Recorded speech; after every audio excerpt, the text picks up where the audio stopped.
কাদিয়ানীদেরকে অমুসলিম ঘোষণা করতেই হবে। কারা তারা?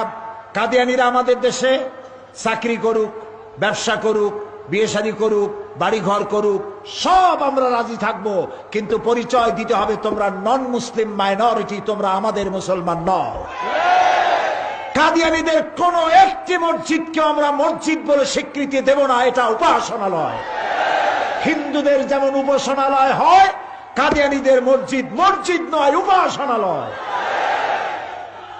সুতরাং তাদের বইপত্র নিষিদ্ধ ঘোষণা করা হয়েছিল, সেই নিষিদ্ধই থাকা উচিত ছিল। মুসলমান যারা দেশের মুসলমান তাদেরকে বলতে চাই, দরদ আপনি করবেন, আমাদেরও দরদ শূন্য বুক নয়, আমাদেরও মহব্বত আছে। তারা আমাদের দেশে হিন্দুরা আছে না? আছে না? পূজা করে না?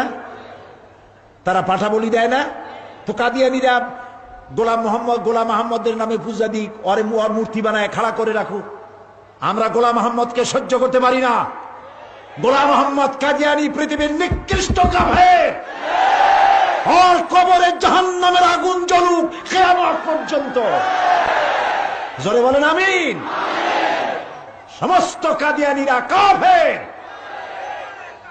মুসলমানদের সাথে তাদের কোনো সম্পর্ক নাই। মানুষের একটা রুচিও থাকা উচিত।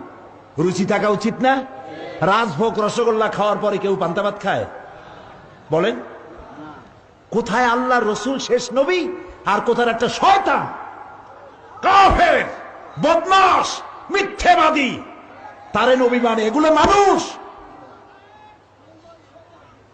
এই জন্য তাদেরকে আলাদা করতে হবে, সরকারের দায়িত্ব।